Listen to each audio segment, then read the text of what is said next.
Bonjour à tous, merci de vous être rendus disponibles pour prendre part à notre nouveau webinaire.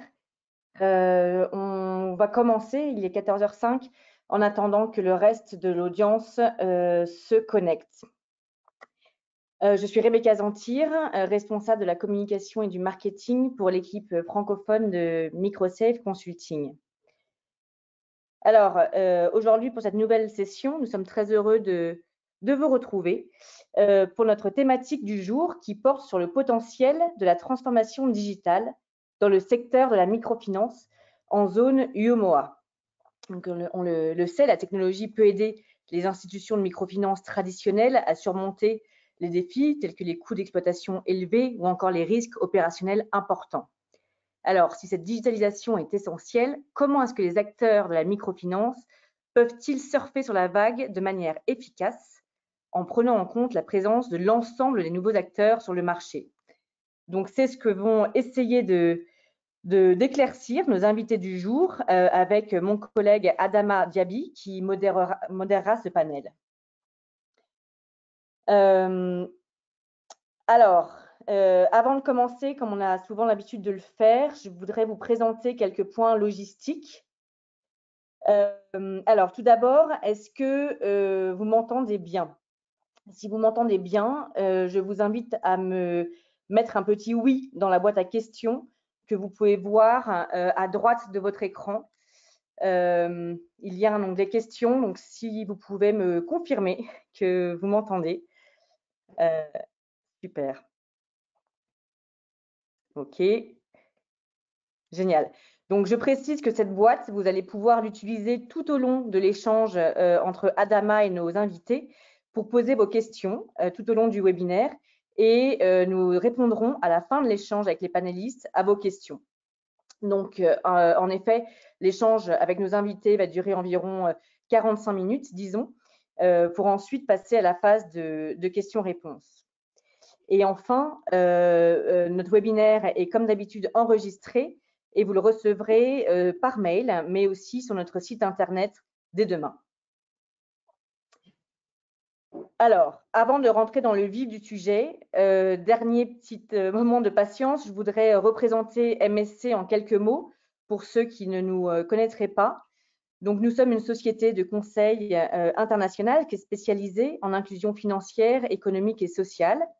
Nous sommes basés dans 11 pays à travers le monde et notre siège pour l'Afrique francophone se situe, lui, à Dakar. Donc, chez MSC, on est au cœur de la révolution digitale depuis ses débuts. Et aujourd'hui, nous travaillons avec différents acteurs tels que les gouvernements, les banques, les entreprises de télécommunications, les institutions de microfinance, les fournisseurs de services tiers, mais aussi les acteurs de l'écosystème entrepreneurial à travers l'Afrique et l'Asie pour, nous l'espérons, réaliser des améliorations durables et assurer un meilleur impact. Donc, comment? Nous offrons des conseils stratégiques et opérationnels et aidons à mettre en œuvre des programmes en utilisant nos données et nos idées provenant de nos travaux de recherche sur le terrain qui sont, eux, autant que possible, enracinés dans une compréhension profonde des clients, de leurs besoins, de leurs perceptions, de leurs aspirations et de leurs comportements. Alors cette expérience, certains le savent, nous la partageons aussi à travers notre institut de formation qui est l'Institut ELIX, qui, lui, est là pour vous accompagner à travers l'offre de formation sur mesure, mais aussi des formations publiques en présentiel ou plus maintenant en ligne, maintenant que nous avons tous un petit peu changé nos habitudes. Certaines de ces formations bénéficient d'ailleurs d'une accréditation de l'Université du Québec. Et enfin, je serai très brève pour la dernière partie, mais nous avons plus récemment lancé un portail de connaissances qui s'appelle le Hub de la finance digitale. Je voudrais en parler parce que je vous invite tous à y faire un tour et à vous connecter. C'est un site web qui est 100% francophone, qui fédère du contenu diversifié comme des articles, des infographies, des vidéos, des podcasts, du matériel de formation, un calendrier d'événements. et tout autour de la finance digitale et surtout tout au français. Parce qu'on sait que souvent, quand on cherche des informations, il faut aller piocher sur différents sites et qu'on n'a pas forcément toujours le temps pour faire ces recherches. Donc, ce site est gratuit, c'est le vôtre. N'hésitez pas à vous y inscrire et surtout à me contacter si vous souhaitez avoir plus d'informations sur le sujet. Mais ce n'est pas le sujet du jour. Donc, place au panel et je vais laisser la parole à mon collègue Adama. Je vous souhaite une très bonne session à tous. Merci Rebecca. Et bonjour à tous. Je suis Adama Diaby, manager à Microsoft Consulting et j'ai la lourde tâche de modérer ce panel. Nous sommes en effet réunis aujourd'hui autour d'un sujet extrêmement riche et large qui se situe au cœur de nos travaux au quotidien. Au cours de cette dernière décennie, les services financiers numériques ont enregistré une croissance fulgurante en donnant un bon coup de boost à l'inclusion financière. En décembre 2020, le volume des transactions mobile money s'élevait à 41 455,32 milliards de francs CFA pour une valeur de 28 738,42 milliards de francs CFA. Et le taux d'inclusion financière est passé de 55% en 2018 à 71% en 2020.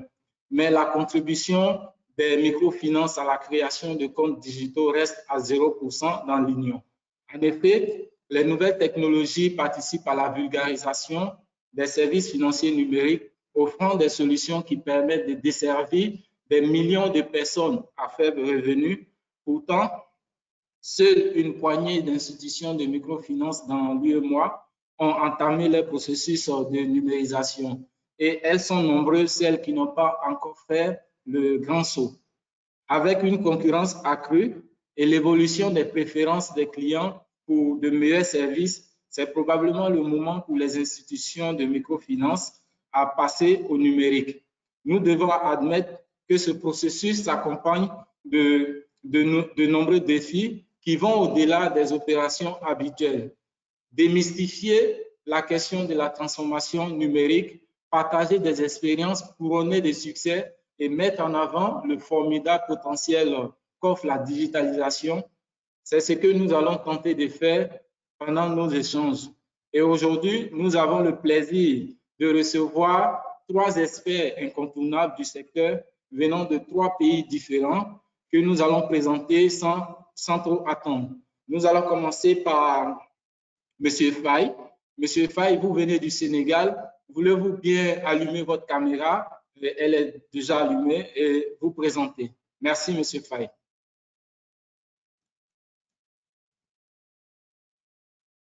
À vous, M. Faye.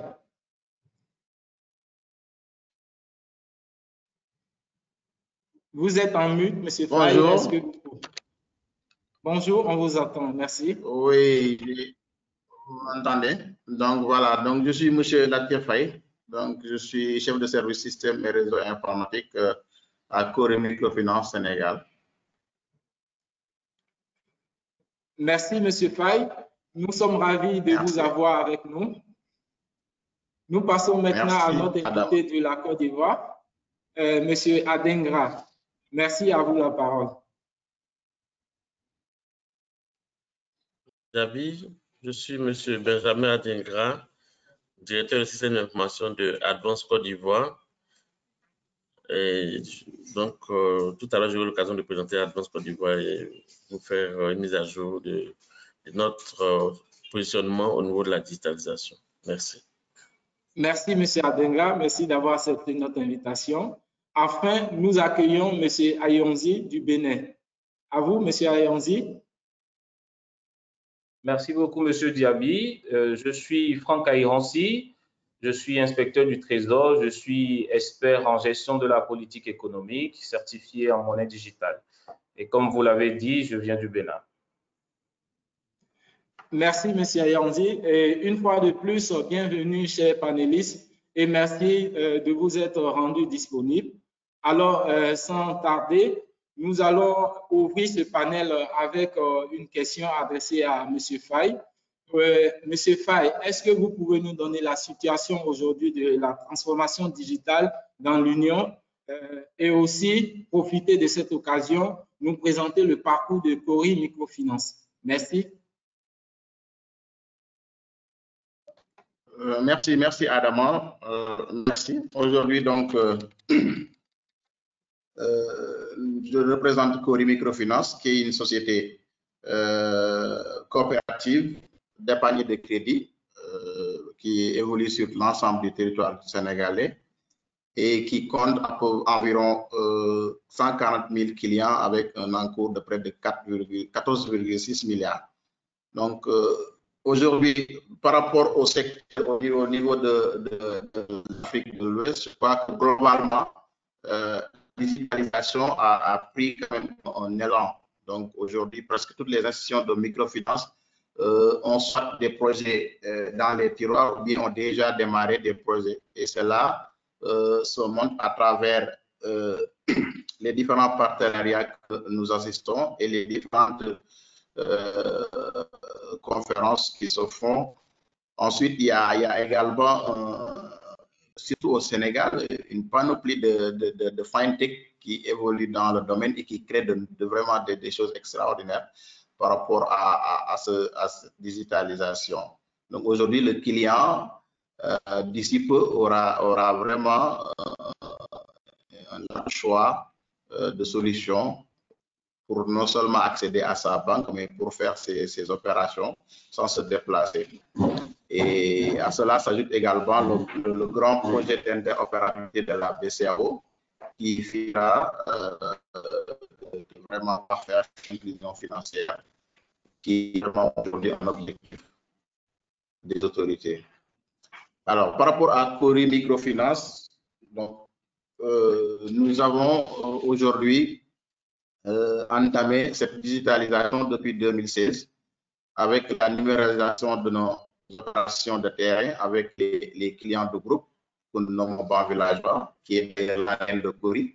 Aujourd'hui, nous avons digitalisé toutes ces opérations et grâce à une application que nous avons développée sur mesure, nos agents de crédit se rendent sur le terrain avec une tablette pour faire l'ensemble des opérations de décaissement, de remboursement, d'adhésion, etc. Donc, toutes les opérations donc, sont effectuées à partir du terrain, que ce soit en mode online ou en mode offline.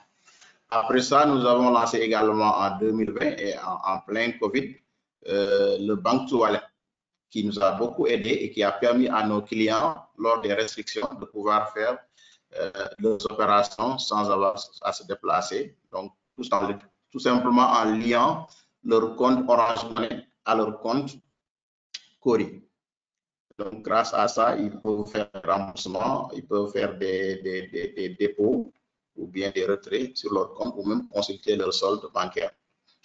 Après ça également, nous avons lancé la collecte mobile d'épargne, qui est une forme tout simplement de digitaliser la collecte d'épargne.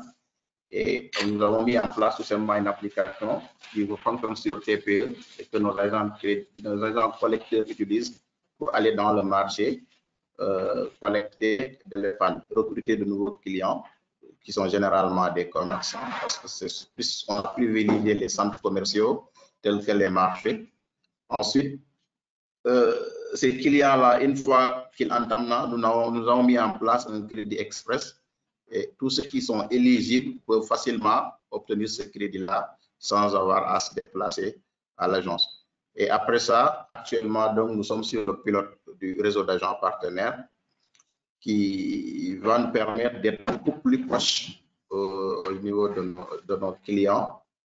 Et nous sommes sur le pilote avec au moins 5 points qui sont fonctionnels et on a vu que c'est quelque chose à déployer parce que ça arrange vraiment au niveau des clients, surtout par rapport au déplacement, à la proximité et tout ça. Donc voilà un peu là où nous sommes par rapport à la digitalisation que nous avons fini de mettre dans un projet global que nous appelons transformation digitale de Cori Microfinance et qui va permettre non seulement d'être plus proche des clients, mais également de réduire un peu les charges tout en essayant également d'augmenter notre notre collecte d'épargne. Voilà. Donc, c'est un long chemin qui ne peut pas se faire vraiment sans des hauts et des bas. Mais si les objectifs ont été clairement définis, donc je crois qu'une difficulté que nous avons rencontrées n'ont fait qu'allonger la durée, mais au finish, nous avons pu les surmonter. Et tous ces produits que j'ai cités sont aujourd'hui utilisés par nos clients. Et nous avons de bons retours en attendant de faire l'extension du réseau d'agents partenaires. Donc, dans les difficultés, on peut noter par exemple, au début, quand je prends par exemple le cas du banque toilette, on a eu beaucoup de difficultés à contacter par exemple les opérateurs qui n'ont pas au début voulu travailler directement avec SFD. Donc, finalement, on a réfléchi sur un autre modèle qui est un modèle tripartite qui a fait intervenir une FinTech et cette FinTech qui signe avec directement Orange et nous signons avec la FinTech. Et c'est finalement devenu, parce que tous les autres SFD, dès que nous avons fini de développer et de lancer, les autres SFD du Sénégal sont venus utiliser la même plateforme. Et aujourd'hui, tous les grands réseaux ont implanté, ont utilisé. Oui, nous notons que les choses sont en train d'évoluer, de bouger, Monsieur Faye. Mais nous avons un petit souci à vous entendre correctement. Si vous pouvez voir au niveau de la connexion Internet pour nos auditeurs. Alors, nous notons aussi également que vous faites partie des précurseurs en termes de transformation digitale. Et après, c'est ça aussi la position de précurseur. Les autres viendront s'appuyer sur cet élément. Alors, sans trop tarder, je vais me tourner vers M. Adingra afin qu'il nous parle un peu plus du programme R+, du programme de digitalisation R+, de Advance. Merci à vous, M. Adingra. OK, merci, M. Diaby. D'entrée de jeu, je vais rapidement présenter Advance. Donc, Advance Côte d'Ivoire est une filiale du groupe Advance, qui est une multinationale leader dans le secteur de la banque et de la microfinance, qui est implantée dans 9 pays et dont le siège est à Paris. En Côte d'Ivoire, Advance est implanté depuis plus de 10 ans et figure parmi les leaders de la microfinance. Excusez-moi, Monsieur Faye, si vous pouvez, on vous entend toujours, si vous pouvez fermer votre micro. Merci. Oui, je m'excuse, on avait un délestage. Je ne sais pas si vous m'avez entendu vers la fin. Très bien, on vous a très bien entendu, Monsieur Faye. Merci beaucoup. OK, merci. À vous, Monsieur Adingra. Okay. Merci. Donc, je disais qu'en Côte d'Ivoire, Advance est implanté depuis 10 ans et figure parmi les leaders de la microfinance avec un encours crédit de plus de 75 milliards de francs CFA et une expansion rapide à travers le pays avec plus de 20 agences et 50 agences partenaires.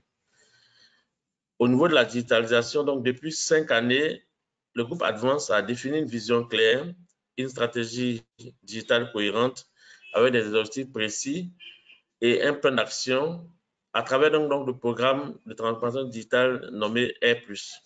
C'est un programme agile et en amélioration continue et qui est commun à toutes les filiales. Ce programme a été déjà déroulé dans d'autres filiales et en Côte d'Ivoire, donc depuis 2 ans, nous avons commencé à le dérouler et cela nous a permis de mettre en œuvre la digitalisation de nos processus métiers, l'amélioration et la digitalisation de la relation clientèle sous une vue 360 degrés, la digitalisation des forces de vente, la diversification des canaux digitaux, la mise en place des solutions digitales telles que le mobile banking, l'online banking, l'agency banking, le customer corner, et pour le staff, la mise en place de digital workplace et des solutions de business intelligence, tout ceci pour pouvoir améliorer l'efficacité opérationnelle.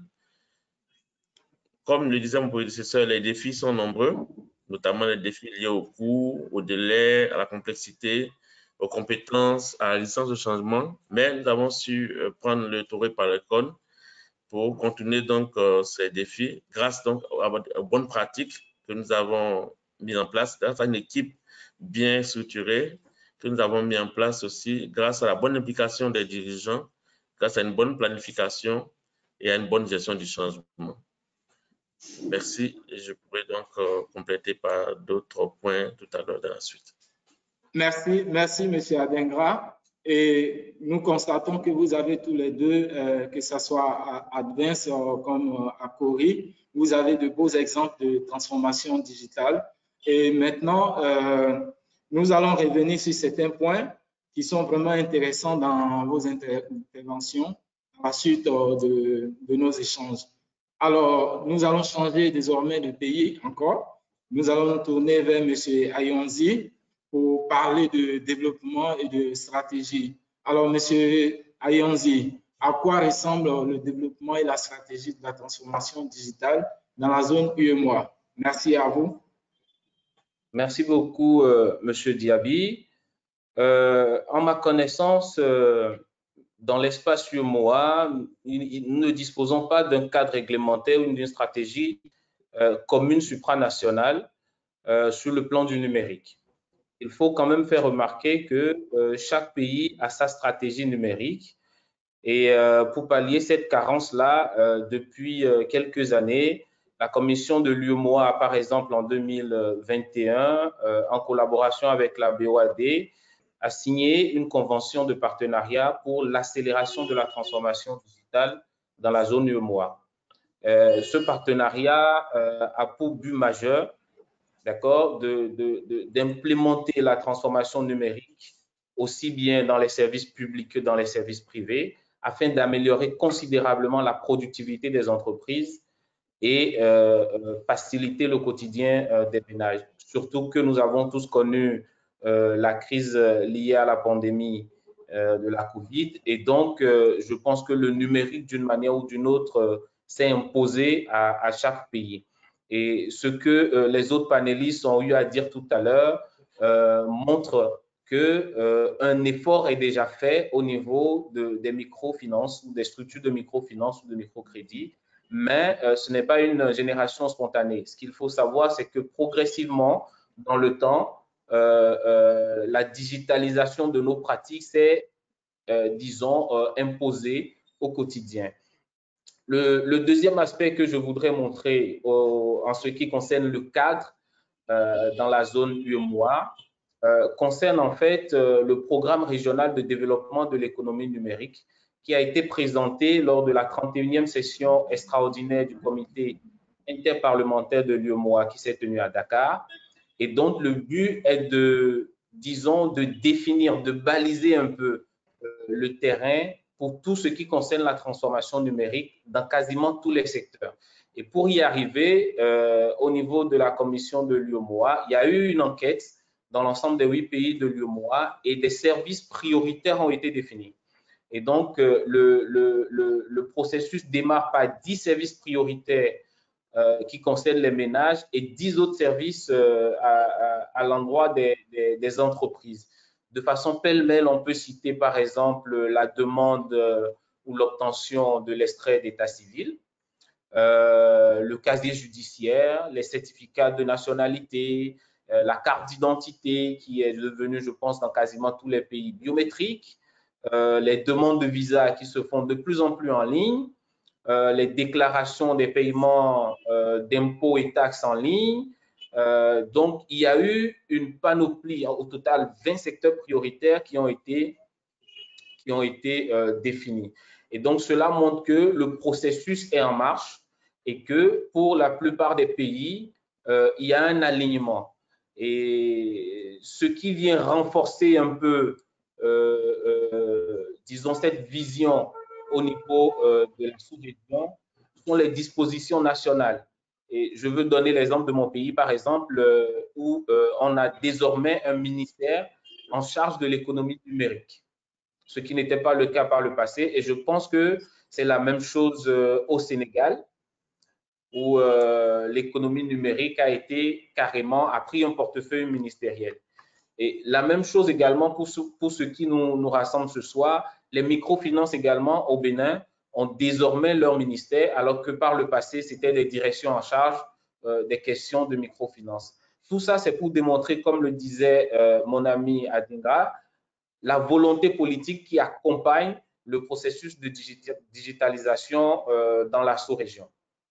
Et je m'en voudrais de finir sans donner un exemple au titre de mes autres confrères, un exemple de succès des processus de digitalisation au niveau de la microfinance. Je veux donner l'exemple au Bénin du réseau national des caisses villageoises d'épargne et de crédit autogéré du Bénin, qui a été finaliste, si je ne me trompe, du prix européen de la microfinance en 2020. Et cela, c'est uniquement fait grâce à la promotion de l'épargne par le biais de solutions digitales. Cette structure a su mettre en place une application mobile disponible sur tablette et sur POS, Point of Sale, qui permet d'effectuer des opérations diverses, allant de la simple consultation du compte à son solde, à des demandes de crédit, à des réponses de crédit automatiques, à des éditions de reçus après opération. Et cette application fonctionne aussi bien online, quand il y a des possibilités de se connecter à Internet, ou également en offline ou asynchrone lorsque la zone d'utilisation n'est pas couverte par Internet. Et dans ce cas, les données des clients sont chargées sur la tablette ou sur le POS en amont par l'agent de promotion qui est sur le terrain. Et une fois que la tablette se connecte à Internet, une fois qu'il est au bureau, il arrive maintenant à reverser tout ça au niveau de la plateforme. Voilà un peu, M. Diaby, ce que je peux dire pour ce qui concerne la stratégie et le développement de la transformation numérique de l'espace. Très bien, Monsieur Ayonzi. Et je pense que votre exemple rejoint un peu la définition qu'a donnée des activités de Monsieur Faye au niveau du Sénégal. Et pour des exemples, je pense que nous en aurons. Et même cela peut-être soulèvera des questions du côté de nos auditeurs.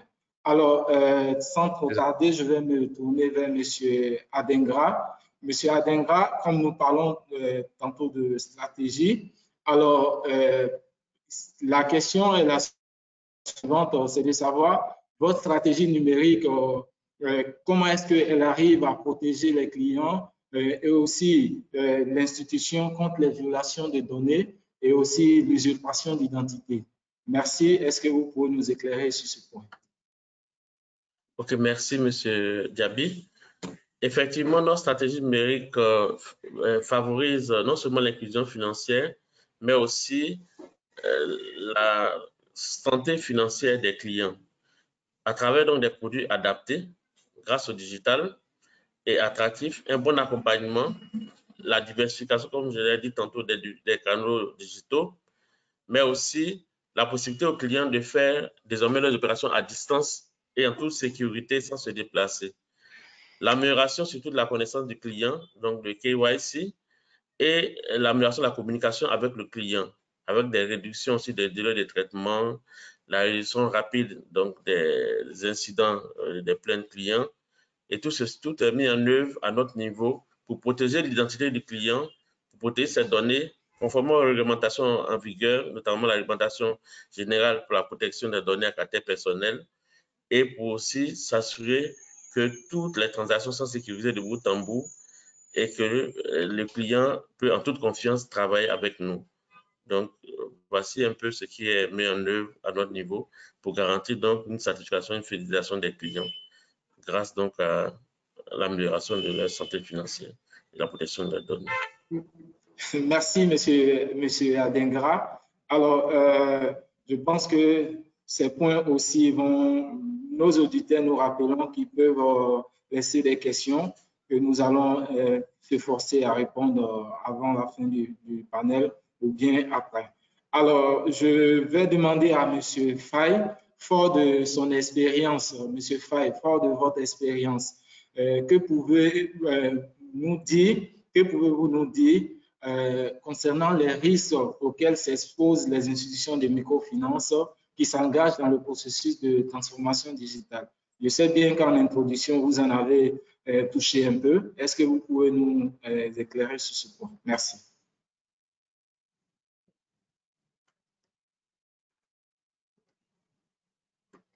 Monsieur Faye, vous pouvez ouvrir votre micro.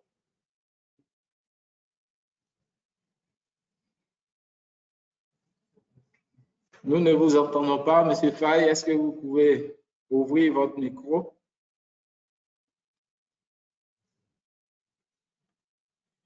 Alors, nous avons un petit souci technique avec M. Faye et nous espérons qu'il nous reviendra. Si vous pouvez essayer de vous reconnecter afin de régler ce souci. Alors, sans trop tarder, nous allons revenir peut-être à cette question. Alors, nous allons repartir au niveau de M. Ayonzi pour savoir comment le secteur des microfinances aujourd'hui tire parti de la transformation numérique. Monsieur Ayonzi, à vous. Oui, Monsieur Diaby, je pense qu'il ne s'agit pas uniquement du secteur de la microfinance, bien que ce soit la thématique du jour. Je pense que c'est tout le secteur bancaire qui aujourd'hui tire un avantage évident de la transformation numérique. Cela va du simple accroissement de nombre de clients, d'accord, à la satisfaction maintenant de ces clients-là, parce qu'aujourd'hui, avec le numérique, le client peut consulter son compte à n'importe quelle heure, de jour comme de nuit. Le client peut faire des opérations quand la structure de microfinance se met en partenariat avec un opérateur GSM, c'est-à-dire envoyer de son compte bancaire ou de son compte IMF vers son numéro GSM pour pouvoir faire un retrait quand il est 21h ou il est 22h et que l'agence est fermée. Et ça va dans les deux sens. Et je pense que pour véritablement tirer profit de la transformation numérique, le secteur des IMF doit repenser totalement les offres de prestations. En prenant surtout exemple sur les success stories, comme vous l'avez dit au départ, sur les exemples qui ont réussi, s'inspirer de ces exemples-là. Et ce qu'il faut savoir, c'est que, comme je l'expliquais tantôt, la digitalisation améliore l'efficacité. La digitalisation accroît la transparence également. Donc, ça permet aux clients de pouvoir rétablir la confiance, d'accord, à l'institution de microfinance, parce qu'il faut le reconnaître, pendant longtemps, beaucoup ont pensé que les institutions de microfinance étaient, entre guillemets, ce que nous on appelle ici des tontiniers, c'est-à-dire des gens qui ramassent vos sous et qui disparaissent un matin. Et donc, la digitalisation leur permet de recréer un climat de confiance. Et bien évidemment, la digitalisation réduit les coûts. Je ne peux pas vous dire le nombre de reçus qu'on n'est plus obligé d'imprimer, le nombre de papiers qui diminue, le nombre d'agents également qui diminuent en agence ou qui sont occupés à d'autres tâches. Et pour le client, c'est bien évidemment les vols qui sont en moins, les pertes de ressources qui sont en moins, une fois que la digitalisation est acceptée de tous. Maintenant, pour y arriver, il faudra indubitablement des investissements conséquents dans le secteur, notamment pour tout ce qui concerne l'acquisition et le déploiement de solutions numériques qui répondent exactement aux besoins du client. Donc, c'est d'identifier les besoins du client. Si je prends l'exemple de mes deux autres panélistes qui ont pu expliquer un peu ce que leur structure fait, c'est parce que cette proposition est en adéquation avec les besoins de leurs clients. Donc, d'autres personnes dans d'autres régions où, par exemple, ce n'est que les activités agricoles qui prospèrent, devront adapter leurs solutions, disons, aux desiderata de leurs clients. Et je pense également aux prestations instantanées, les virements, les prélèvements et tout ça. Et donc, les banques de la sous-région peuvent profiter de la numérisation du processus d'établissement de la carte d'identité, par exemple. Je pense que dans pratiquement tous les pays de l'UEMOA, les procédures pour la carte d'identité aujourd'hui sont digitalisées pour pouvoir avoir la carte biométrique. Et donc, les institutions de microfinance peuvent profiter déjà de ça qui existe pour pouvoir ne plus être obligé de demander à chaque client de venir en agence avec sa pièce d'identité, juste avec son nom et une connexion à la plateforme en charge de la délivrance, on peut déjà avoir l'identité complète du client, son lieu de résidence, son activité, son numéro de téléphone et tout ça. Voilà un peu, ça évite la paperasse et tout. Voilà mon apport. Très bien. Et on voit qu'il s'agit bien d'une bonne compréhension de sa clientèle afin de répondre à ses besoins. Alors, je suis tenté de vous pouvez toujours garder la parole. Et la question que je veux amener, c'est aujourd'hui, quel est le mythe le plus répandu dans la transformation numérique et comment le secteur de microfinance peut-il démystifier? Monsieur Ayonzi. Monsieur. Nous espérons que le souci de connexion de Monsieur Faye sera réglé. Monsieur Faye, si vous pouvez fermer votre micro, s'il vous plaît. Merci. Monsieur Ayonzi, à vous.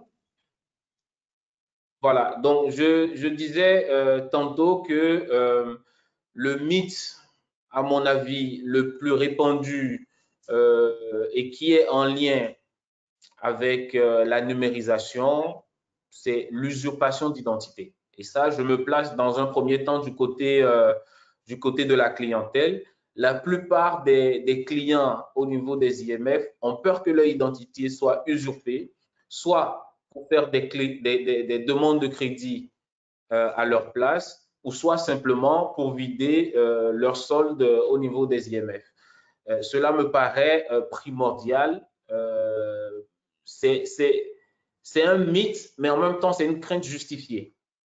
C'est une crainte justifiée quand on sait que la digitalisation est à ses débuts et que pour le moment, il pourrait y avoir des ratés. Ensuite, je pense qu'il y a la vente de ces données-là parce que de plus en plus, on a ouï dire que voilà, plusieurs structures collectent des informations à caractère personnel et les revendent à des agences publicitaires, par exemple. Et donc, voilà ces deux grands mythes. Maintenant, si je me mets du côté des IMF, le mythe, c'est évidemment celui qui est lié au coût de l'investissement pour la numérisation.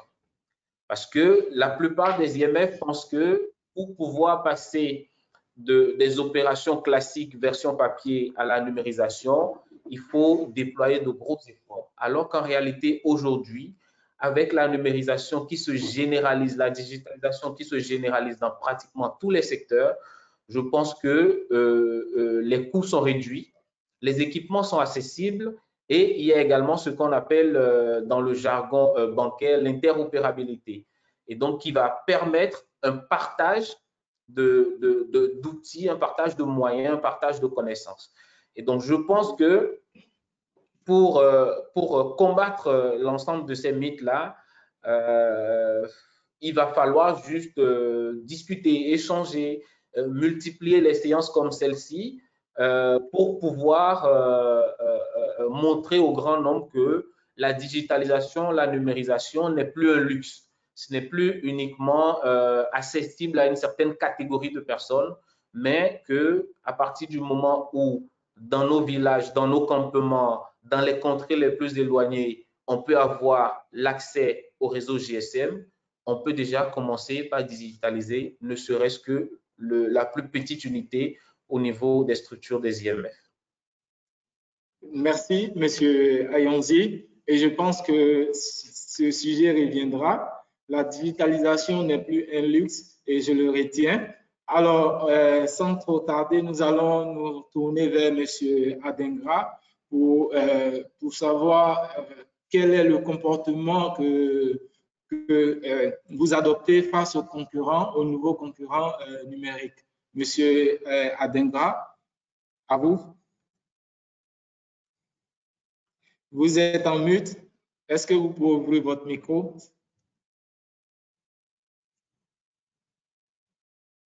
Nous ne vous entendons toujours pas. Et je rappelle que nous étions avec M. Faye, qui a eu un souci de connexion et nous espérons qu'il nous reviendra. À vous, M. Adengra.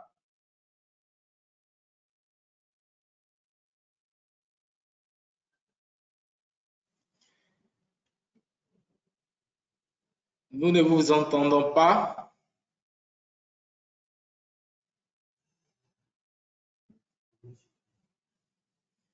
OK. Je pense que je vais demander à M. Faye s'il a pu réussir à se connecter, à intervenir juste avant M.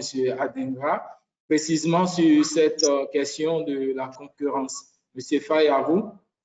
M. Adengra, vous pouvez vous reconnecter dans l'espoir de pouvoir... À vous, M. Faye.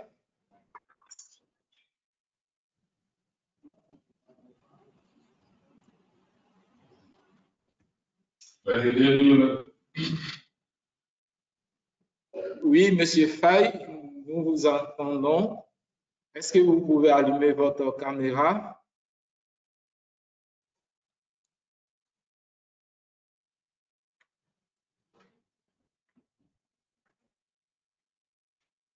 Alors, je pense que votre souci n'est pas réglé totalement. Et pour le moment, je vais me tourner vers Monsieur Adengra.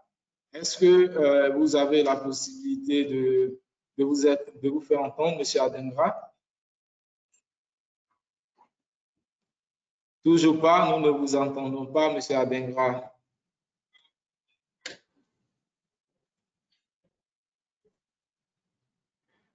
Alors, si M. Faye nous entend, M. Faye, vous pouvez intervenir.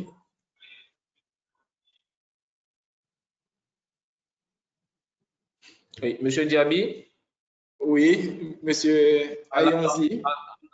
En attendant que nos panélistes puissent se reconnecter, je voudrais rebondir et dire, voilà par exemple, de façon palpable, ce qui pourrait constituer un mythe pour rajouter un peu à ce que je disais tantôt. Ce sont les difficultés que nous avons encore dans nos pays à avoir une connexion Internet stable, à avoir de l'énergie à plein temps. Donc, les clients, les populations ont cette crainte-là qu'une fois que nous allons passer à du tout digital, qu'ils aient des difficultés en cas de besoin à accéder à leur compte.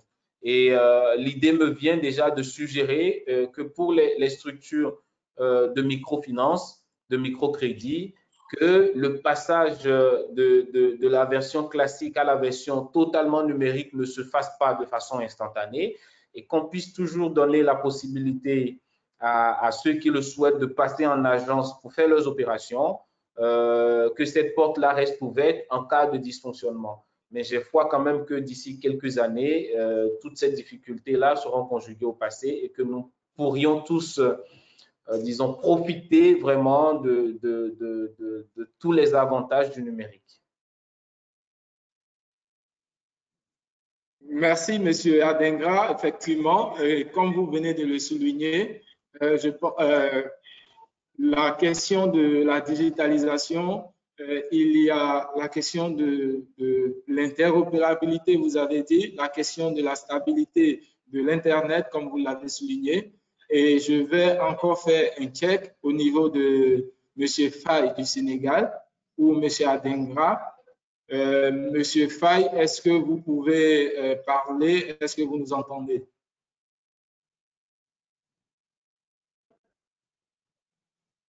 Alors, Monsieur Adengra, est-ce que vous m'entendez maintenant? Je vous entends parfaitement. Merci. OK, d'accord. Donc, je peux revenir sur la question si vous voulez. Oui, allez-y, s'il vous plaît. D'accord. Donc, face aux nouveaux concurrents, Advance Côte d'Ivoire est en avant-garde pour pouvoir donc se différencier, pour garder un avantage concurrentiel, différencié par la diversité donc, des produits. Donc, avec la digitalisation, on a la possibilité d'avoir des produits et des services digitaux. Et nous sommes aussi en avant-garde au niveau donc, des canaux de connexion, à travers donc, la multiplicité des canaux de connexion, donc la diversification des canaux. Nous avons aussi la possibilité de mettre en place des crédits beaucoup plus accessibles, notamment des crédits digitaux, ou ce que nous appelons dans notre jargon des nano-loans. Les nano-loans sont vraiment des microcrédits qui sont très souples en termes de conditionnalité et que nous arrivons quand même à renouveler automatiquement sans qu'il y ait beaucoup de contrôle qui prendrait du temps. Nous avons aussi le scoring, qui est le crédit scoring, en fait, basé sur l'administration financière, qui nous permet de pouvoir, à travers le comportement de nos clients, identifier donc leurs possibilités de remboursement et leurs possibilités d'accessibilité aux prêts pour leur donner des prêts. Nous avons donc tout un ensemble de produits et de mécanismes que nous avons mis en place pour pouvoir faire face à la concurrence. Et même, je dirais même que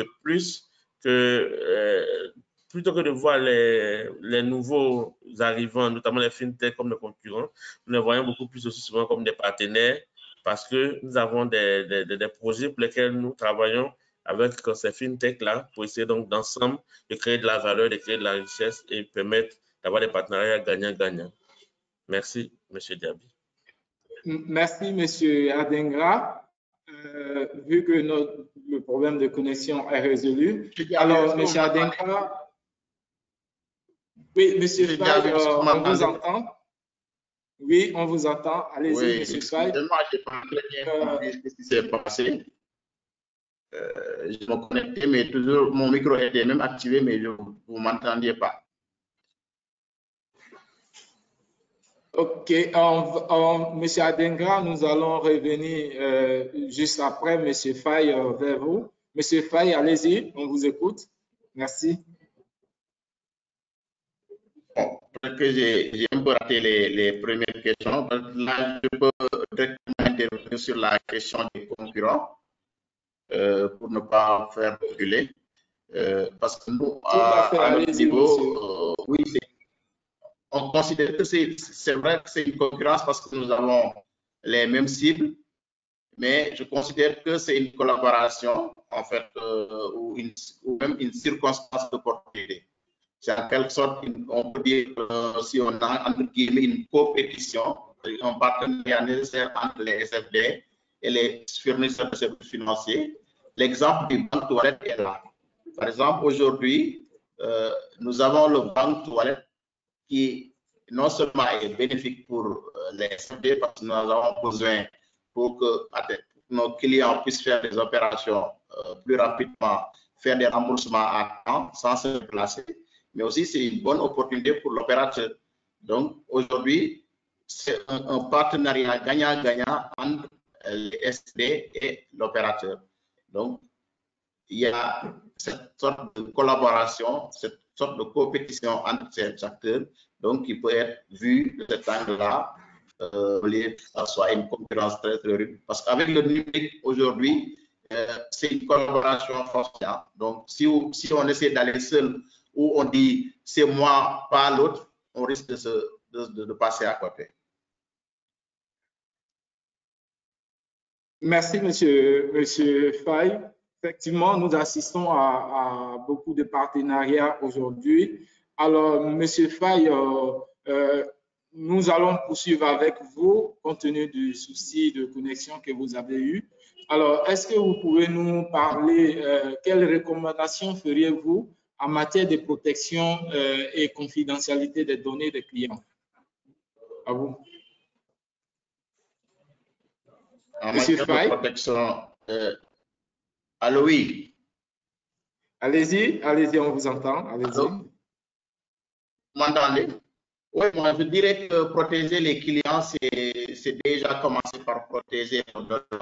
Ce que nous avons, nous manipulons toutes les données et donc il faut les protéger contre la divulgation et contre le piratage. Ça, c'est la première chose vraiment pour protéger les clients.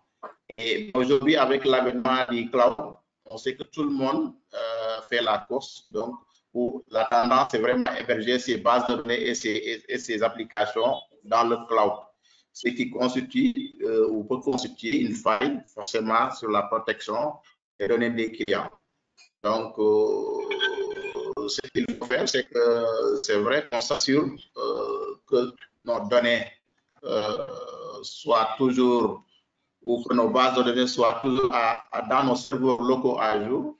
Mais il faudrait toujours renforcer. C'est un processus en fait continu. Cette protection de la confidentialité des clients est un processus en continu et même en interne, il doit être cadré par des procédures et des politiques. Parce que je me dis que c'est une affaire de tous. Donc, même dans les bureaux, on doit toujours travailler à cette protection, ne pas essayer de donner certaines informations et protéger également. Parce que dès que l'information passe sur le numérique, il faut aller n'importe où. Donc, je donne un exemple. Récemment, nous avons lancé une application qui permet de digitaliser l'instruction des demandes de crédit avec un de nos partenaires. Donc, c'est une application que nous déployons sur tablette. Aujourd'hui, donc, nos agents de crédit qui vont sur le terrain, ils ont une tablette pour faire l'instruction. Ils n'ont pas besoin d'écrire sur papier toutes les informations qu'ils donnent. Mais nous devons toujours, avant de commencer, expliquer aux clients que vous allez enregistrer ces informations sur support numérique et que vous allez aussi le prendre en photo. Et comme ça, le client d'abord donne son consentement et qu'il y a ces informations qui sont arrivées sur des supports. Donc, plus on digitalise, plus on a besoin de recueillir plus d'informations sur le client. Parce que la digitalisation a une de ses finalités, c'est de permettre au client, entre guillemets, d'avoir la banque à sa portée, donc de pouvoir, à partir de son téléphone, ou de pouvoir faire ces transactions. Donc, ça veut dire qu'on a besoin d'identifier le client. Et identifier le client, c'est de recueillir le maximum d'informations sur lui. Donc, ce qui veut dire que c'est une mine d'informations qu'on a aujourd'hui sur les clients. Il faudrait vraiment les protéger en mettant tout simplement tout un tas de procédures ou de règles de gestion pour sécuriser. Mais toujours devant, c'est de sécuriser les données avec lesquelles nous travaillons. Et le Sénégal, sur ce point, je crois qu'il n'est pas en reste parce qu'il fait partie des premiers pays en Afrique à avoir voté une loi sur la protection des données à caractère personnel. Depuis, je crois que, si je ne me trompe pas, depuis 2008.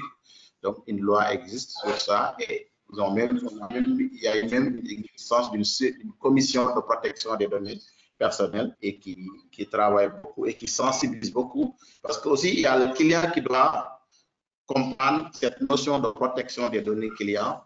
Donc, ce n'est pas une affaire seulement de l'institution. C'est un travail collégial, mais que l'institution a la responsabilité de protéger cette mine d'informations collectées grâce au digital sur les clients. Très bien.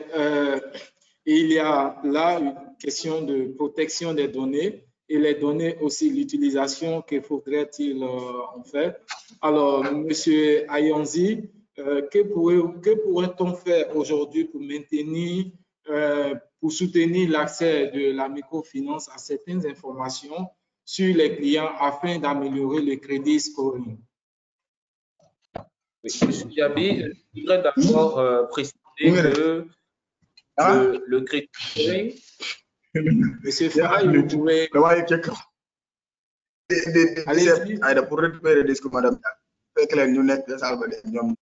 Monsieur Faye, vous pouvez couper votre micro, s'il vous plaît.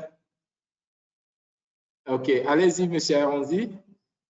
Merci. Donc, je voulais expliquer dans un premier temps le credit scoring, qui correspond littéralement à l'évaluation des risques de défaillance de crédit. Donc, votre interrogation reviendrait donc à demander par quel mécanisme une institution de microfinance pourrait anticiper sur la solvabilité d'un emprunteur. Comment avoir cette information si ce n'est de pousser l'interopérabilité à un partage de données?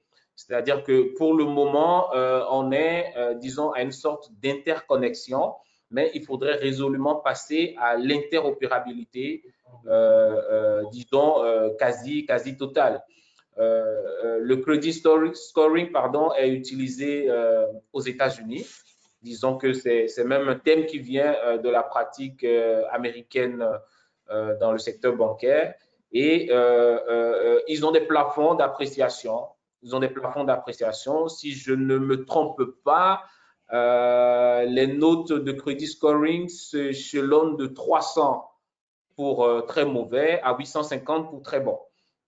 D'accord? Et ces informations-là sont accessibles via des plateformes qui sont totalement autonomes, mais qui rassemblent un certain nombre d'informations sur chaque individu pour pouvoir apprécier. Et ces plateformes-là sont accessibles aussi bien aux compagnies d'assurance, aux compagnies bancaires, aux institutions de microcrédit, à la police, vraiment à un ensemble d'institutions de la République, si je peux parler en ces thèmes-là, et qui permettent de pouvoir savoir si un client est solvable. Donc, pour répondre à cette question, je pense que ce n'est que l'interopérabilité qu'il faudra pousser dans ces retranchements et qu'elle soit vraiment honnête et utilisée par tous.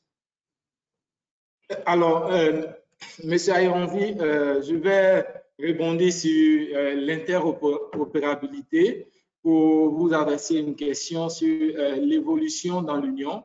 Est-ce que vous pouvez nous faire un état des lieux de l'interopérabilité aujourd'hui? À quel niveau sommes-nous aujourd'hui et quelles sont les réformes prévues pour cela? De façon schématique. Donc, comme je le disais tantôt, l'interopérabilité n'est pas uniquement du domaine des finances ou du domaine bancaire. C'est-à-dire que c'est un thème qui désigne simplement le fait de connecter ensemble des applications d'origine différentes afin de leur faire échanger des flux d'informations. Et donc, dans le domaine des microfinances ou dans le domaine bancaire, l'interopérabilité s'entend donc comme une extension de l'interconnexion, comme je le disais tantôt, afin de supprimer toute position dominante d'un acteur sur le système financier. Dans l'espace UEMOA, la BCAO a élaboré une feuille de route pour l'interopérabilité avec le soutien de la BAD et la fondation Gates pour sa mise en œuvre. Les services financiers numériques dans la plupart des pays sont décrits par des experts comme étant des circuits fermés. C'est de tout petits circuits qui ne sont pas ouverts aux autres, qui ne sont pas ouverts dans leurs règles de fonctionnement. Et donc, l'interopérabilité vient corriger tout ça. L'exemple le plus illustratif dans la sous-région de l'intégration en perpétuelle évolution, c'est la plateforme JIM UEMOA, qui est un switch monétique régional pour les GAP et les paiements TPE. Et donc, pour faire un point actuel sur l'interopérabilité, je pourrais dire que sur les GAP, qui sont les distributeurs automatiques de billets, l'interopérabilité est, je pense, autour de 98%. C'est-à-dire que vous pouvez utiliser votre carte bancaire d'une banque X sur le distributeur d'une banque Y. Par contre, pour ce qui concerne les terminaux de paiement, l'interopérabilité est encore assez balbutiement, c'est-à-dire qu'on ne peut pas utiliser des terminaux d'une autre banque facilement avec une autre banque. Ça, c'est l'état actuel de l'interopérabilité dans l'espace UEMOA. Et donc, pour pouvoir se projeter dans l'avenir, et pour faire bénéficier, disons, à tous les pays, c'est qu'il faut, il faut qu'on repense l'interopérabilité et surtout que les acteurs puissent comprendre qu'ils ne sont pas dans une situation de concurrence, mais dans une situation de partenariat pour que la digitalisation puisse être, disons, harmonieuse, pour que la digitalisation puisse être la chose la mieux partagée. Tout à fait, Monsieur Ayonzi.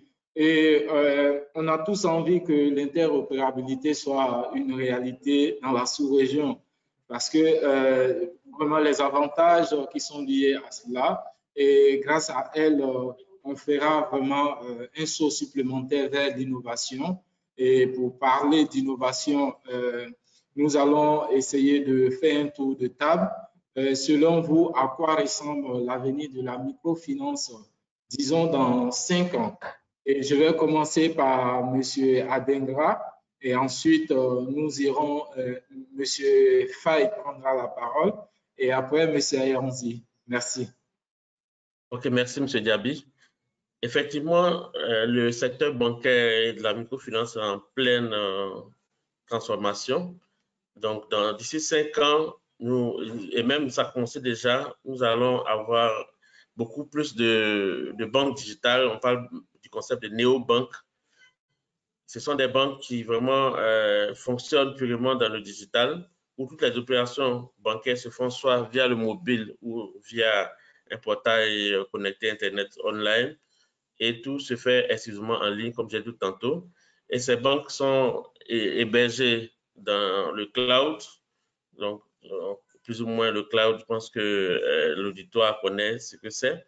Donc, le cloud, et cela donne davantage donc, de possibilités et de services, et ça donne beaucoup de souplesse, de flexibilité. Ces banques-là utilisent des technologies nouvelles, donc ces nouvelles banques numériques vont utiliser des technologies nouvelles, notamment on parle de l'intelligence artificielle ou du machine learning, pour pouvoir donc identifier les comportements des clients, pouvoir proposer des produits adaptés avec une segmentation de la clientèle selon leur comportement, selon leur typologie. On parle aussi côté conception de Secure by Design. Le Secure by Design, ça veut dire que déjà dès la conception, on va penser à la sécurité pour encapsuler donc la sécurité dans la solution qu'on va mettre en place, de sorte que de bout en bout, tout ce qui sera fait en ligne à travers ces banques numériques soit sécurisé comme il faut pour minimiser les risques. Donc, voici un peu ce que je peux dire au niveau de l'avenir donc de la banque numérique. Merci. Merci. Monsieur Faye, à vous.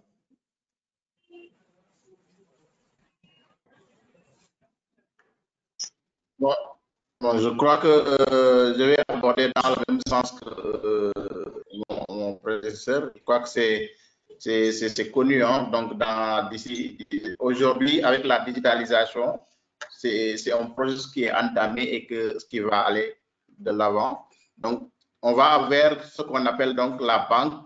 C'est la banque cette fois-ci qui va vers le client. Le client ne vient plus vers la banque, mais c'est la banque qui va vers le client. Et avec la digitalisation, on va aller même plus loin. Et donc, le client, entre guillemets, aura la banque à portée de main, comme je l'ai dit tantôt. Donc, et ça, c'est un processus créatif aussi. Parce qu'il faudra à chaque fois qu'on a franchi une étape de cette digitalisation, de cette transformation digitale, il va falloir réadapter encore les processus. Aujourd'hui, mon constat personnel, c'est qu'on est en train d'avancer dans la transformation digitale des institutions microfinance, mais je vois un point qui me semble être pas encore développé, c'est les paiements marchands.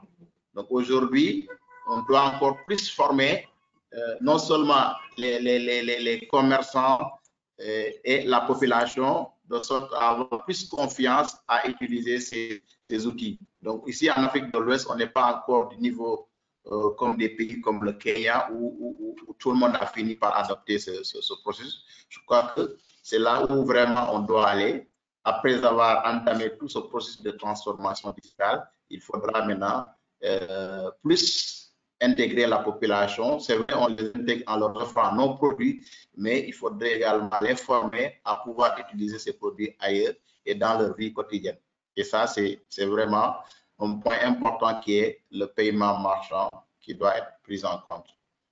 Voilà un peu mon avis par rapport à ça. Et monsieur l'a abordé tout à l'heure quand il parlait du projet interopérabilité de la BCEAO. C'est également un point qui, lorsqu'il va aboutir, va vraiment participer à ce développement-là, parce qu'il y a, parmi le point dont j'ai parlé, il y a un point important, notamment sur les cartes, sur les dispositifs de paiement. Tout ça a été pris en compte dans ce projet interopérable. Donc, si ça aboutit, ça pourra également être un grand pas vers l'inclusion financière. Oui, merci, Monsieur Faye. Effectivement, vous avez soulevé des points, notamment il faut amener la banque vers les clients et ensuite préparer les clients à utiliser les services qui viendront vers eux et aussi toucher le cadre réglementaire. Alors, je vais me tourner vers M. Ayonzi pour son intervention. Merci. Monsieur Diaby, je pense que aujourd'hui nous parlons de la transformation digitale dans le secteur de la microfinance. Vous savez tous que on parle déjà sous d'autres cieux d'intelligence artificielle. Donc c'est pour vous dire que nous sommes à la croisée des chemins. Si nous ratons la transformation, la transition digitale, nous allons accuser un gros retard sur l'ensemble du monde.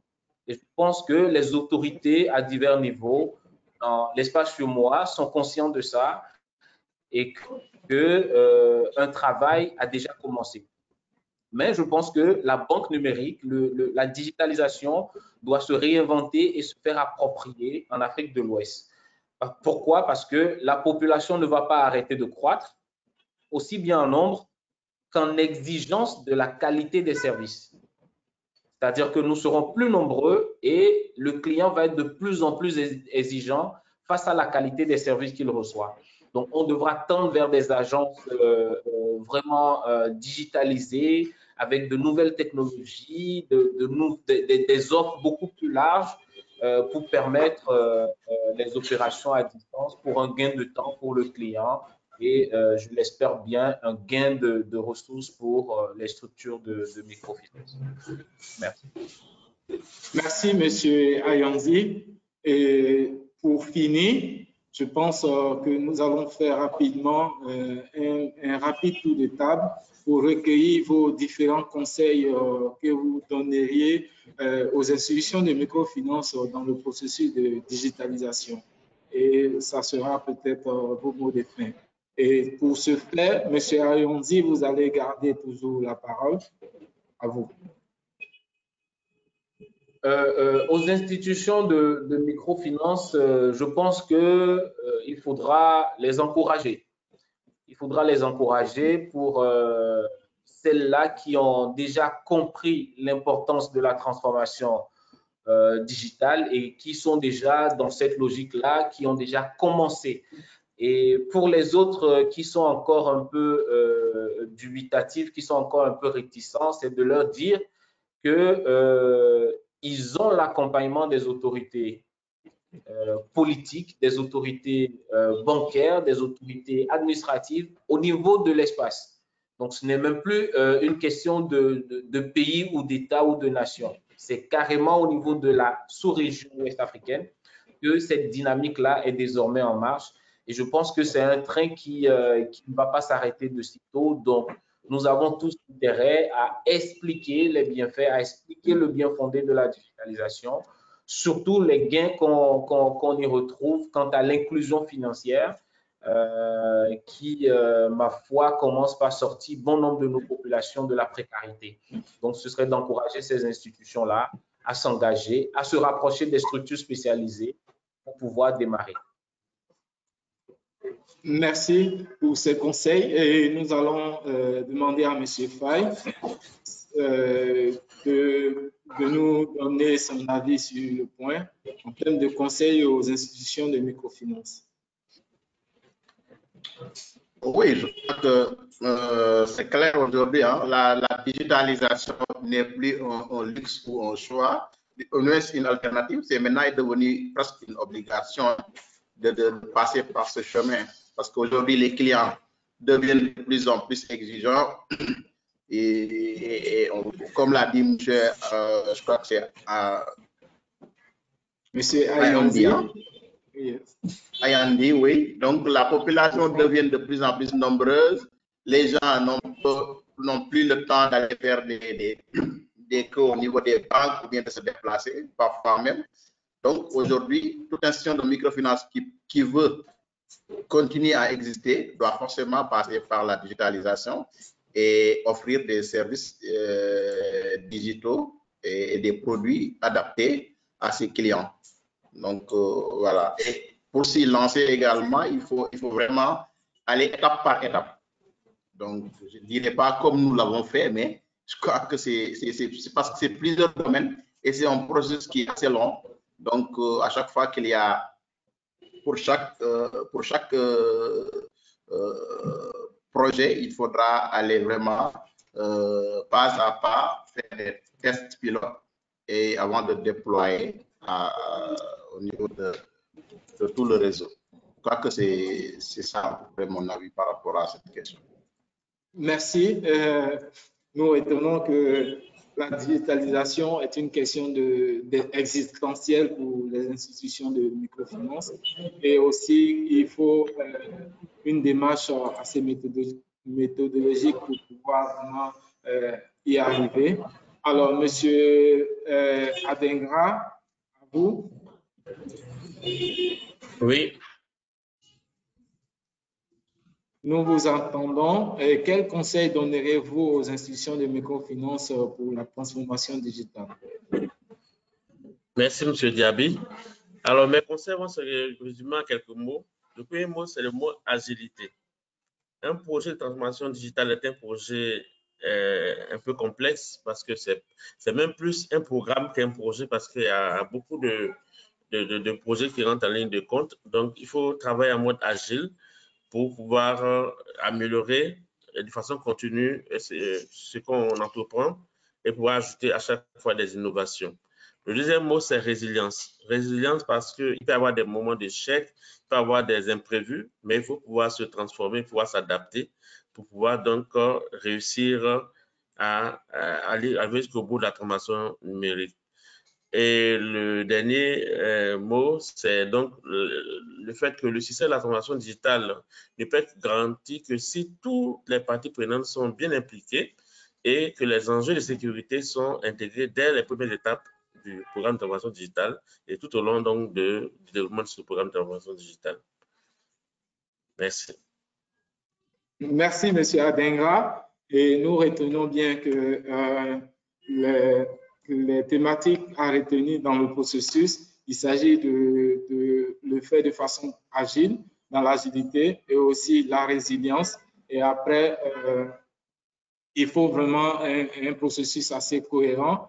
Et voilà, nous sommes au thème des échanges avec les panélistes et nous allons sans peut-être tarder ouvrir la séquence des questions des personnes qui nous écoutent.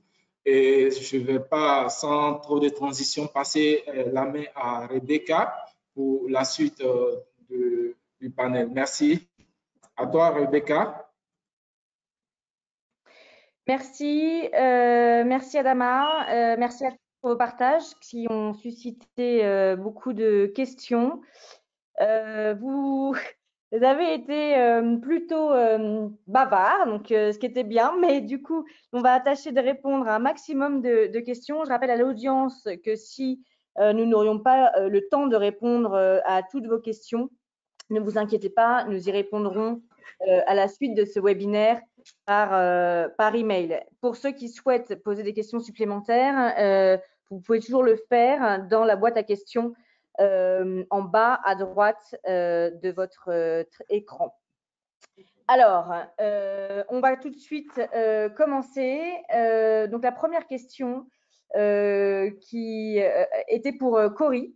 Alors, s'il vous plaît, les panélistes, vu qu'on n'a pas beaucoup de temps, est-ce que vous pouvez être le plus concis possible dans vos réponses? Et si elles demandent des développements, on le fera par mail.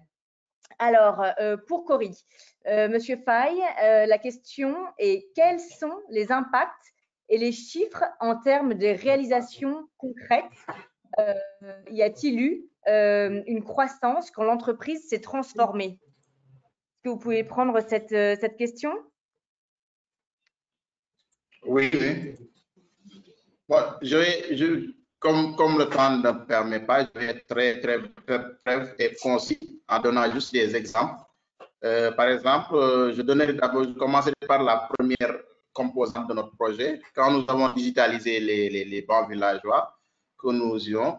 Donc, par exemple, je donne juste un exemple, la consommation de notre papier est passée à moitié.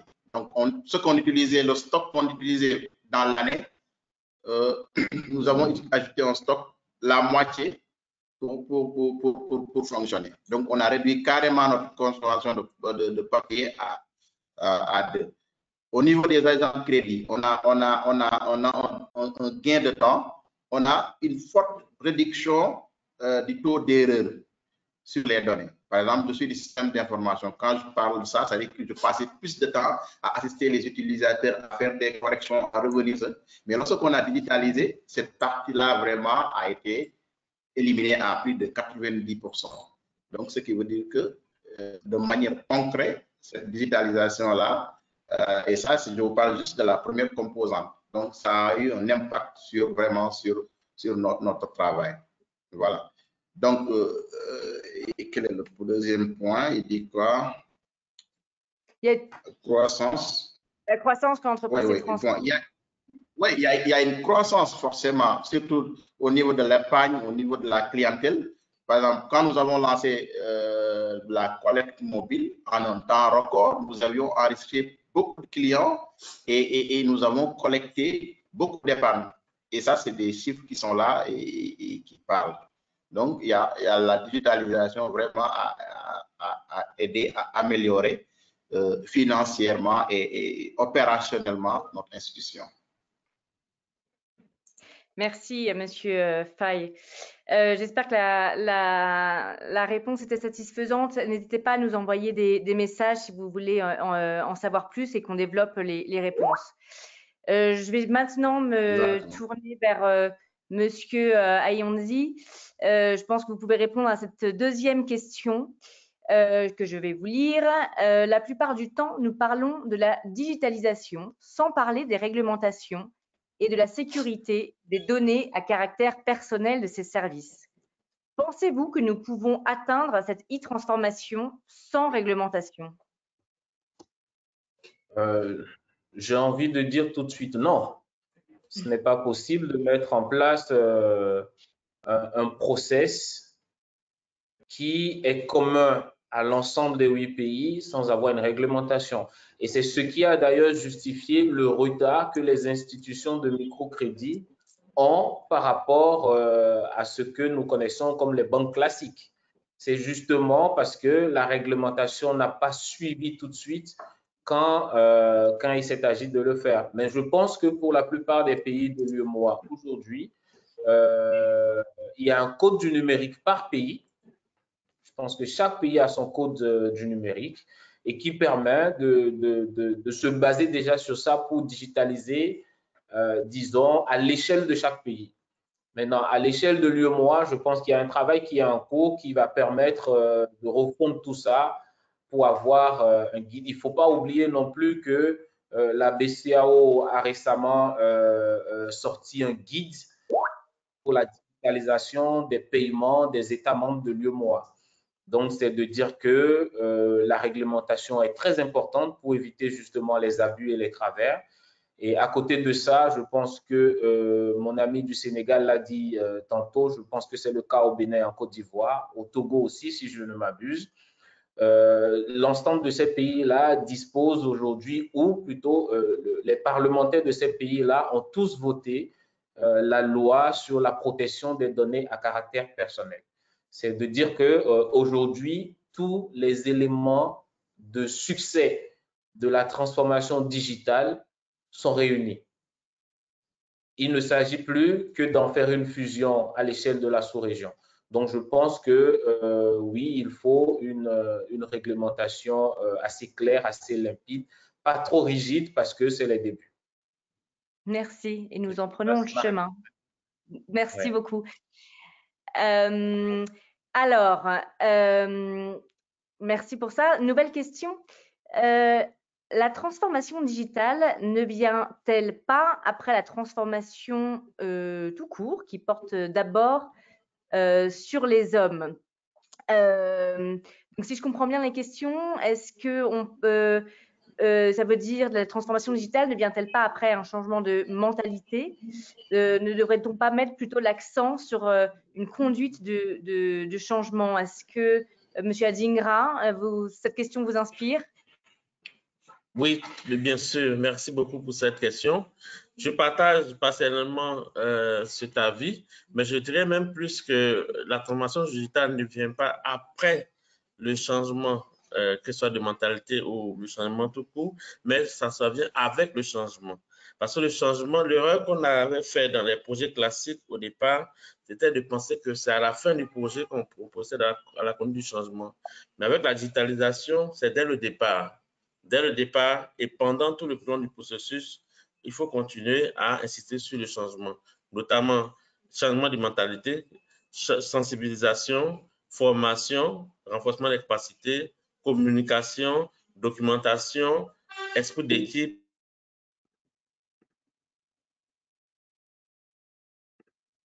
Voilà. Vous êtes toujours là? Je pense que nous avons perdu M. Adingra. Alors, est-ce que... Bon, pour le compléter, si vous permettez, pour le compléter. Oui. Allez-y, quelqu'un disait dans transformation digitale, le mot le plus important, c'est pas le digital, mais c'est transformation. Donc, c'est pour dire que ça ne vient pas avant, quoi. Donc, il faudra appuyer sur la transformation. Le digital viendra régler tout ce qui est de l'informatique ou de ces processus, mais le vrai travail, c'est la transformation qui se fait dans tous les niveaux maintenant, personnel, procédure, etc., sécurité, tout ce dispositif-là, donc qui est important. On ne peut pas aller sur le digital sans insister sur la transformation. Et pour compléter, je voudrais quand même donner 2 chiffres pour que l'ensemble de nos participants puissent voir que la transformation dont on parle ne peut pas être spontanée. L'UEMOA a recensé en mars 2022 508 unités en ce qui concerne les SFD et qui ont touché pratiquement 17 285 000 personnes. Je ne sais pas si vous avez idée. Et donc, demander cette transformation-là, il faut qu'on comprenne que ça doit être un processus. Parce que imaginez si on demande à 17 millions de personnes de se transformer du jour au lendemain, je pense que ce ne serait pas possible. Donc, c'est juste des chiffres que je veux donner pour qu'on puisse voir que la réflexion ne doit plus être à l'échelle d'un pays ou juste à l'échelle d'une seule institution de microfinance. Mais aujourd'hui, les structures de microfinance touchent énormément de personnes. 7 millions pour un trimestre, c'est énorme. Voilà. Merci.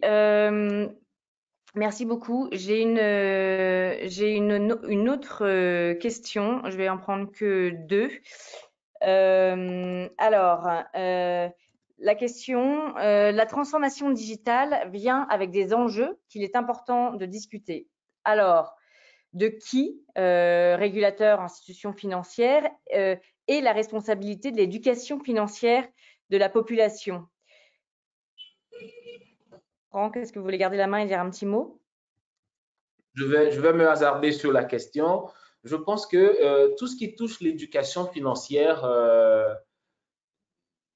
disons, est du ressort de tout le monde. C'est-à-dire que nous n'avons pas encore des écoles spécialisées dans l'éducation financière, bien que dans l'espace UEMOA, nous ayons beaucoup de structures qui sont en train de se spécialiser dans l'éducation financière. Et ce sont des structures que j'encourage beaucoup parce que ce n'est pas facile. Et donc, face aux enjeux, je pense qu'il faut déjà que nous qui pensons que nous sommes un tout petit peu plus éclairés que les autres, que nous n'hésitons pas à aller vers les autres, surtout les institutions de microfinance qui travaillent beaucoup en zone rurale avec des personnes, moi je n'aime pas les appeler des personnes démunies, mais des personnes à faible revenu. Je pense qu'un travail d'éducation doit accompagner le processus de digitalisation. Et quand ce travail d'éducation est bien fait, vous allez voir que vous avez une adhésion totale de vos clients et la tâche devient beaucoup plus facile. Tout le monde en vient à se demander pourquoi on n'y a pas pensé plus tôt. Et donc, ce processus-là doit être un peu du ressort de tout le monde, aussi bien des institutions, aussi bien de l'État central, aussi bien des banques, des IMF. Franchement, tout le monde doit aujourd'hui commencer à s'intéresser de près à la question de l'éducation financière et surtout à la question de l'argent, au rapport que nous avons avec l'argent. Et je pense que avec le temps, ça va beaucoup s'améliorer, ça va faciliter la tâche à tout le monde. Merci pour cette intervention. Je pense en effet que cette question pourrait faire à elle seule l'objet d'un webinaire tout entier. Je vais prendre une dernière question parce que merci pour votre temps. La dernière question avant de nous quitter. À quelle nécessité la digitalisation dans le secteur financier répond-il dans notre pays africain? Est-ce que le tout digital finalement n'est pas un couteau à double tranchant? Benjamin, rapidement, et peut-être Latir après, mais de manière assez concise, si possible. Je vous laisse la parole. Je dirais que la transformation digitale n'est pas un luxe, c'est une nécessité. Ça s'impose. De la même manière que Internet s'est imposé aujourd'hui, la transformation digitale s'impose pour les différentes institutions et même pour les différents pays en Afrique. Je donne par exemple aussi le cas de la monnaie. Aujourd'hui, on parle de monnaie digitale. On a vu que ce n'est pas juste pour la mode, mais c'est quelque chose de très important avec aujourd'hui le transfert d'argent qui est vulgarisé, avec les crypto-monnaies qui sont en train de se vulgariser. Les banques aussi et les institutions financières ne peuvent pas rester en reste. Elles doivent s'adapter, se transformer et grâce au digital, on peut y arriver. Merci beaucoup. Merci Benjamin. Latir, rapidement, est-ce que vous voulez rajouter un dernier mot? Oui, pas beaucoup, un petit mot, juste pour dire que le tout digital, bon, je ne dirais pas que c'est impossible, mais quand je prends des institutions comme Cori Microfinance, qui a une forte orientation dans la zone rurale, donc des fois, il y a toujours des limites qui font que le 100% digital n'est pas effectif tout de suite. Donc, c'est vrai qu'il faudra continuer à travailler, à éduquer encore. Mais des fois, c'est le dispositif technique même qui ne permet pas d'avoir du digital. Donc, voilà. Donc, et comme l'a si bien dit M. Benjamin, donc la digitalisation, c'est une nécessité. Donc, j'ai dit tout à l'heure que c'est plus un luxe. Donc, c'est vraiment une demande. Donc, aujourd'hui, même ils font le choix par rapport à ce niveau de digitalisation, par rapport à la facilité d'accès aux services. Donc, c'est important. Donc, c'est quelque chose qu'il faut... Les avantages sont plus nombreux en quelque sorte. Voilà. Merci. Merci. Donc, merci pour votre temps. Donc, le potentiel est donc immense. Les chantiers sont aussi immenses, avec des meilleures réglementations, des partenariats solides entre tous les acteurs de l'écosystème. Merci à tous pour votre présence, que ce soit les panélistes, notre modérateur et vous également, chers participants qui nous suivez un peu de partout dans la sous-région. Donc, comme je disais, on va répondre aux questions par mail, aux questions auxquelles on n'aurait pas pu répondre là tout de suite. Donc, on vous enverra nos réponses par écrit. Avant de nous quitter, je veux juste en profiter pour évoquer notre formation, notamment sur la gestion des risques en finance digitale qui est dispensée par notre institut Elix. Vous pouvez vous inscrire à notre prochaine cohorte. N'hésitez pas à me contacter, que je puisse envoyer des informations supplémentaires. Vous pouvez voir mon mail sur la bannière qui est à l'écran. J'ai vu des messages à ce sujet sur le chat. Donc, nous répondrons par mail aux questions sur cette formation. À tous, je vous souhaite une excellente fin de journée et j'espère à très bientôt pour un prochain webinaire. Au revoir, bonne soirée. Bien. Merci, au revoir. Au revoir à tout le monde. Okay, merci, au revoir. Merci beaucoup. Au revoir. Merci à tous.